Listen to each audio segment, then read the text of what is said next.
নমস্কার, আমি দীপা। ধৃতিপা চ্যানেলে আপনাদের সবাইকে স্বাগত জানাই। আবার আমরা ফিরে এলাম এক নতুন ভিডিওতে। প্রথমে উমা, তারপরে শ্যামা, তারপরে জগদ্ধাত্রী। জগৎকে ধারণ করেন যিনি। জগদ্ধাত্রী মানেই আমরা দুটি স্থানের কথা মাথায় আনতে পারি। এক হচ্ছে কৃষ্ণনগর, দুই চন্দননগর। তাই আমরা আজকে চলে এসেছি চন্দননগরে। চন্দননগরের মানকুণ্ডু স্টেশনে নেমে আমরা পায়ে হেঁটে পূজা পরিক্রমাগুলো দেখব এবং আপনাদেরকেও সেই সাথে দেখাবো। মানকুণ্ডু স্টেশন থেকে মাত্র 2 মিনিটের হাঁটা পথ Mankundu sporting club. Mankundu sporting ক্লাবে এই যে প্যান্ডেলটি হয়েছে, এটি আমরা দুর্গাপুজোর সময় মুদিয়ালিতেও দেখেছিলাম। কিন্তু মুদিয়ালিতে রাস্তার উপর দিয়ে প্যান্ডেলটা করা হয়, অতটা বিগ স্পেস পাওয়া যায় না, কিন্তু এখানে অনেকটা বড় জায়গার জন্য প্যান্ডেলটা দেখতে আরও অনেক সুন্দর লাগছে। তো চলো প্যান্ডেলের ভিতরে প্রবেশ করা যাক।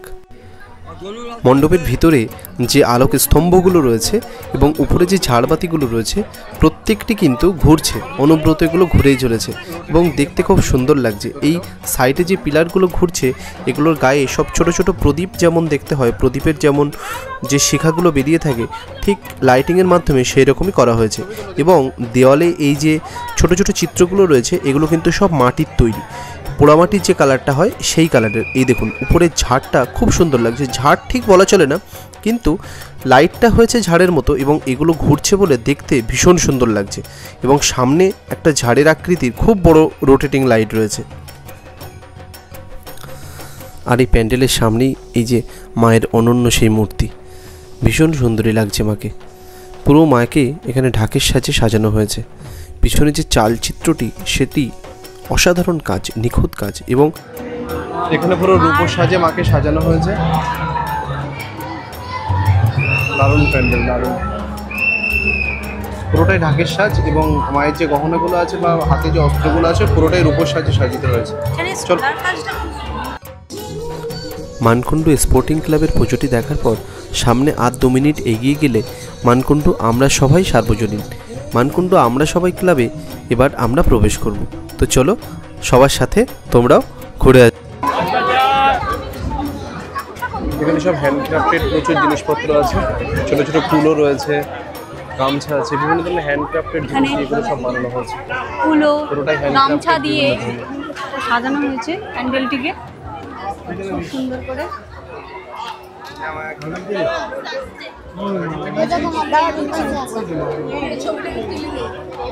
আমি তো একদম দাঁড়াও, তোমরা এখানে থাকবে ফ্রন্টে গিয়ে সবাই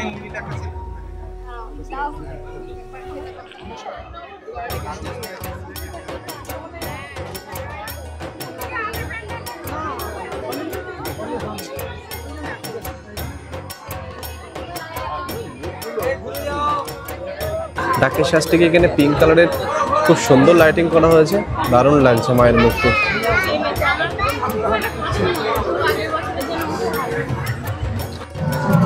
আমরা নতুন পাড়া সঙ্গে চলে এসেছি। দারুণ এদের থিম, খুব সুন্দর হ্যান্ডক্রাফটেড সব জিনিসগুলো দিয়ে এটা বানানো হয়েছে। এদের এবছরের থিম হলো এবার মনের মানুষ।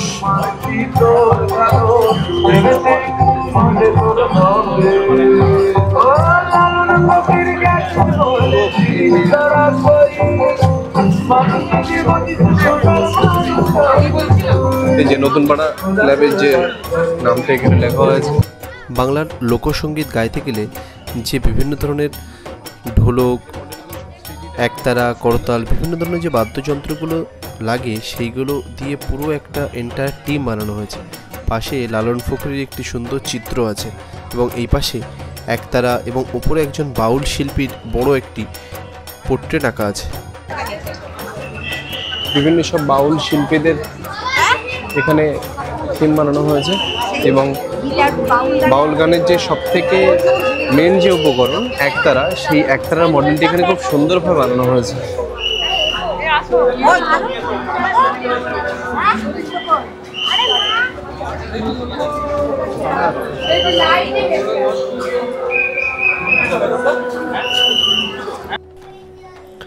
নতুন পাড়ার এবারের যে থিম মনের মানুষ, সে মনের মানুষ থিমটি এত সুন্দরভাবে চারিদিকে ফুটিয়ে তোলা হয়েছে চারিদিকে আমরা প্যান্ডেলের বাইরে বিভিন্ন ধরনের লোকসঙ্গীত রিলেটেড যে জিনিসপত্র সেগুলো তো দেখলামই। মেন যে মাতৃমূর্তি, সেই মাতৃমূর্তির সামনেও মেন প্যান্ডেলের মধ্যে একটি বৃহৎ আকারের বীণা স্থাপন করা হয়েছে এবং উপরে এখানেও ঝাড়ের স্টাইলে বিভিন্ন ধরনের যে হ্যান্ডক্রাফটের জিনিসগুলো লাগানো হয়েছে সেটাও মাঝখানে বেশ সুন্দরভাবে ঘুরছে। এই রোটেটিং জিনিসপত্রগুলো বেশ দেখতে খুব সুন্দরই লাগে এবং দেয়ালে চারিদিকে বিভিন্ন ধরনের হ্যান্ডক্রাফটেড সব ছোটো ছোটো জিনিস লাগানো হয়েছে এবং তার থেকে যে লাইটগুলো জ্বলছে তার উপর যে রিফ্লেক্ট হচ্ছে লাইটগুলোর এবং চারিদিকে প্রদীপের ন্যায় বিভিন্ন ধরনের যে লাইটগুলো লাগানো হয়েছে এগুলো সব রকম মিলেমিশে একটা বেশ অন্যরকম একটা পরিবেশ সৃষ্টি হয়েছে। আর সামনেই রয়েছে মাতৃমূর্তি, অনবদ্য সুন্দর।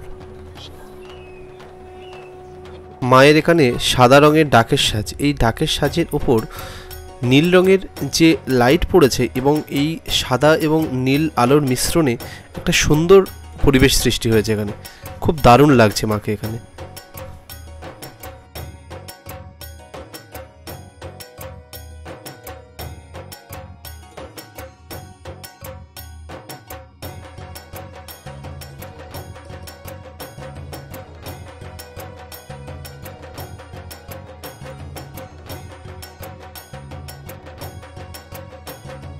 আলোর শহর চন্দননগর, কোনো প্যান্ডেলই তার ব্যতিক্রম নয়। আমরা পরপর 2-3টে প্যান্ডেল দেখার পর এবার চলে এসেছি নিয়োগী পাড়াতে। এখানেও ঢোকার মুখ থেকে চারিদিকে ঝলমলে রঙিন লাইট দিয়ে একদম সেই দিনের মতো পরিবেশ সৃষ্টি করা হয়েছে। তো চলো প্যান্ডেলটির ভিতর থেকে দেখাবো। নিয়োগী বাগান সার্বজনীন সংঘের এন্ট্রি খুব সুন্দর, চারিদিকে এত সুন্দর সুন্দর কাজ হয়েছে। ছোট ছোট ভাঙা যে কাঁচের টুকরোগুলো হয় সেইগুলো সব দেয়ালে দিয়ে তার উপরে লাইট রিফ্লেক্ট হচ্ছে, খুব সুন্দর লাগছে দেখতে।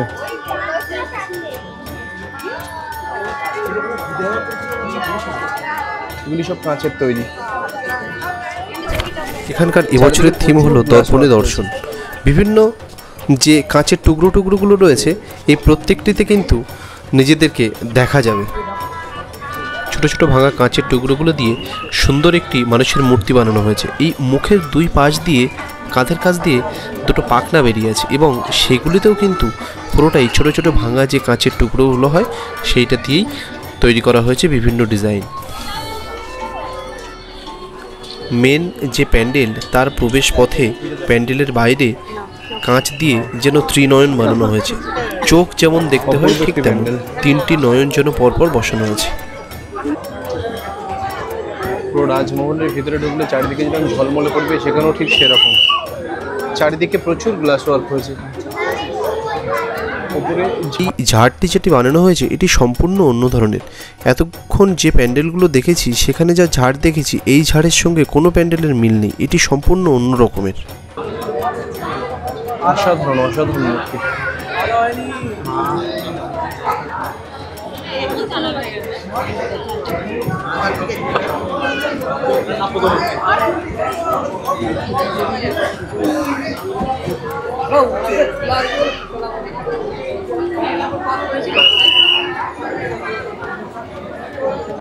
নিয়োগী পাড়ার প্যান্ডেলটি দেখার পর সোজা আরও কিছুটা মেন রোড ধরে হেঁটে এগিয়ে আসলে সামনে পড়বে বালক সংঘ। বালক সংঘ এবছর তাদের নিবেদন বাংলার যে বিখ্যাত শিল্প টেরাকোটা শিল্প, সেই টেরাকোটা শিল্পের বিভিন্ন নিদর্শন। প্যান্ডেলে ঢোকার মুখে খুব বৃহৎ আকৃতির দুই দিকে সব ঘোড়া দেখতে পেলাম। এগুলো সবই কিন্তু পোড়া মাটি যে টেরাকোটা হয় সেইগুলো দিয়ে তৈরি এবং গায়ে সেই মূর্তিগুলোর গায়ে বিভিন্ন ধরনের ডিজাইনার কাপড়, জরি কাপড় এগুলো লাগিয়ে ডিজাইন করা হয়েছে। এই পাশটিতে আমরা 3টি বড় বড় মূর্তি দেখতে পাচ্ছি, এই পাশে একটি আছে 4টি এবং বিভিন্ন জায়গায় ছোট ছোট কিন্তু বিভিন্ন টেরাকোটা শিল্পের যে নিদর্শন তা কিন্তু প্যান্ডেলের চারিদিকে ছড়িয়ে ছিটিয়ে রয়েছে। এবার মেন যে মাতৃমূর্তি তার সামনের যে প্রবেশপথ সেখানে উপর থেকে লাল কালারের বিভিন্ন ধরনের যে ঝুড়িগুলো হয় সেগুলো ঝুলছে এবং তার থেকে গোল গোল আকারের ছোট্ট ছোট্ট রিং টাইপের ঝুলে আছে, বেশ সুন্দর লাগছে দেখতে। বাইরে যেমন বিভিন্ন ধরনের টেরাকোটা বিভিন্ন মূর্তি দিয়ে সাজানো ছিল, মায়ের সামনে মেন যে প্যান্ডেলের ভিতরে সেখানেও কিন্তু তার ব্যতিক্রম নয়। এখানেও চারিদিকে ঘোড়া, হাতি, বিভিন্ন ধরনের যে পুতুল, এইগুলো বিভিন্ন ধরনের মূর্তিগুলো বানানো হয়েছে এবং উপরে ঝাড় টাইপের যেটা করা হয়েছে সেগুলো কিন্তু এই টেরাকোটা দিয়েই বানানো। আর মাকে নিয়ে তো কিছু বলারই নেই, তিনি অনন্যা সুন্দরী। এবার আমরা চলে এসেছি সুভাষ সঙ্গে। সহজ পাঠের বিভিন্ন ছবিগুলো ওখানে দেওয়া হয়েছে। দাগুন দাগুন চোখ মেলে কি দেখে শিশুটি? মানুষের অপূর্ব সৃষ্টিশীলতা সে বোঝে না। কেন, কিভাবে বিদ্যুৎ তরঙ্গ, সাজসজ্জা তার স্নায়ুতন্ত্রীকে ঝুঁকৃত করে সে বোঝে না। দাঁড়ানো লোকটিকে জিজ্ঞেস করে, চিনতে পারো আমাকে? লোকটি স্মিত হেসে বলে, পারি তো, তুমি তো আমি। শিশুটি সলজ্জ হেসে বলে, আমি তো তুমি পিতা মাতার হাত ধরে এসেছি। লোকটি বলে, আজ আমার হাত ধরে পিতা মাতা এসেছে, জগদ্ধাত্রী উৎসবে এসেছে আমার বিলাপেট। চন্দননগরের প্রত্যেকটি মাতৃমূর্তি যেগুলো রয়েছে, প্রত্যেকটি মূর্তির হাত থেকে যে চাঁদমালাটি ঝুলছে, সেই চাঁদমালাতে কিন্তু সেই ক্লাবের নাম লেখা আছে। এটা একটা বিশেষ বৈশিষ্ট্য চন্দননগরের, যেটা অন্য জায়গায় দেখা যায় না। এবার আমরা চলে এসেছি চারাবাগান বালক সমিতিতে। এটি তাদের 55 বৎসর পূর্তি উৎসব। এখানেও খুব সুন্দরভাবে প্যান্ডেলটি সাজানো হয়েছে। চারিদিকে বিভিন্ন মূর্তি আছে, দেয়ালের গায়ে উপরে একটি বৃহদাকৃতির ঝাড় রয়েছে এবং ঝাড়ের পাশ দিয়ে বিভিন্ন ধরনের ছোটো ছোটো সাদা ডিজাইনগুলো সব ঝুলছে। এগুলো সব মিলিয়ে মিশিয়ে একটা সুন্দর লাগছে। পাশে যে দেয়াল রয়েছে তাতে হাতির মূর্তি রয়েছে, আর সামনে এই যে মায়ের সাজ, সাদা রঙের এখানেও ঢাকের সাজ, এবং পিছনে যে চালচিত্রটি সেটি খুব সুন্দর। এবার আমরা চলে এসেছি সার্কাস পার্কে। ত্রিধারাতে যে থিমটি হয়েছিল এখানেও সেই সেম থিম তৈরি করা হয়েছে। এখানে সব বাবার ভক্তরা নাচছে।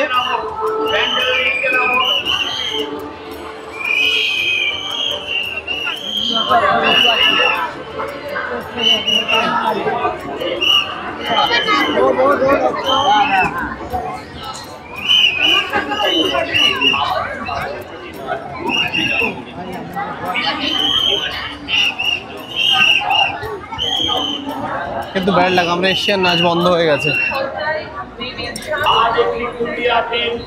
প্রথমে শুরুতেই এখানে দেবাদিদেব গণেশের মূর্তি আছে।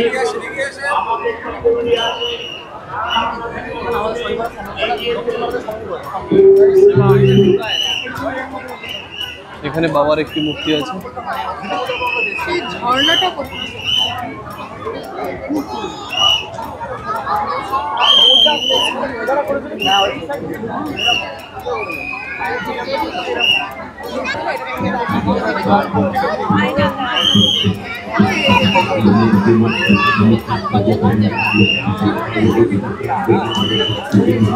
আমরা চলে এসে আর ওদিকে নাচও শুরু হয়েছে আমাদের ব্যান্ড ডাক। এই যে সেই ঝর্ণাটি গঙ্গা উৎসবটা যেমন নেমেছে তেমন ঠিক এখানে ঝর্ণাটাও নেমে এসছে। আর এই দিকটাতে আছে পূজিতা দেবী জগদ্ধাত্রীর মূর্তি। আমরা মেন প্যান্ডেলে প্রবেশ করছি। এখানে উপরে শিবের যে ষাঁড় হয় সেটি আছে। এখানে শুরুতেও উপরে আরেকটি মহাদেবের মূর্তি।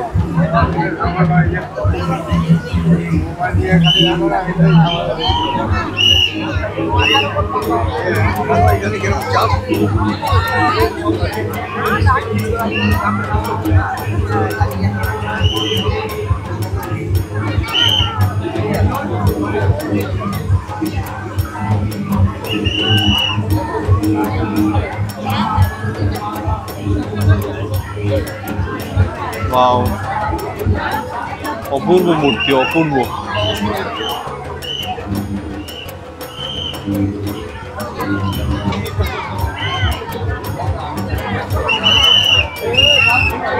এতক্ষণ যতগুলো মায়ের প্রতিমা দেখেছি তার মধ্যে এটি সেরা লেগেছে আমার চোখে। মোবাইলগুলো নিচে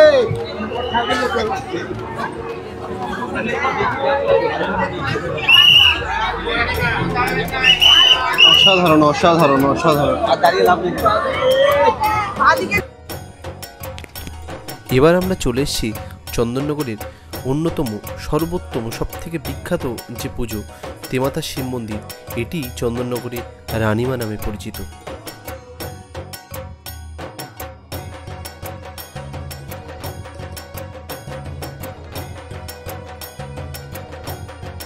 মানে কি বলবো, এর আগে যেটা বলেছিলাম সব থেকে ভালো ঠাকুর ওইটা দেখেছি, যেটা ত্রিধারার অনুকরণে তৈরি হয়েছিল সার্কাস পার্কে, কিন্তু রানীমার সামনে এসে এটাই সব থেকে বেস্ট মনে হচ্ছে। যেমন রানীর মতো সাজ, তেমনি রানীর মতোই তার চাহনি।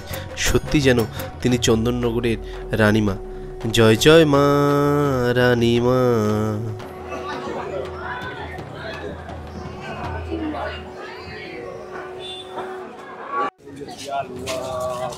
অম্বিকা অ্যাথলেটিক ক্লাব, সবুজের আর্তনাদ এখানকার থিম।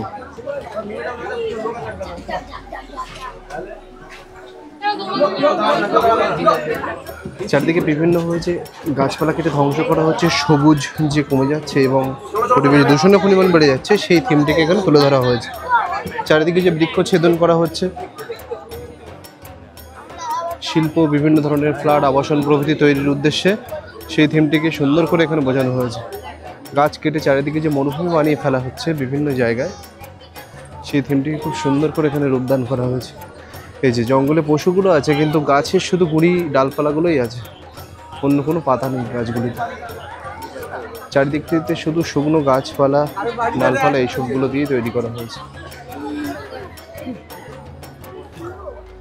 বৃক্ষ ছেদন করে তার পরিবর্তে বিভিন্ন জায়গায় যে কনস্ট্রাকশনগুলো তৈরি হচ্ছে, বড় বড় মল গড়ে উঠছে, বড় বড় যে আবাসনগুলো তৈরি হচ্ছে, সেগুলো এখানে ফুটিয়ে তোলা হয়েছে।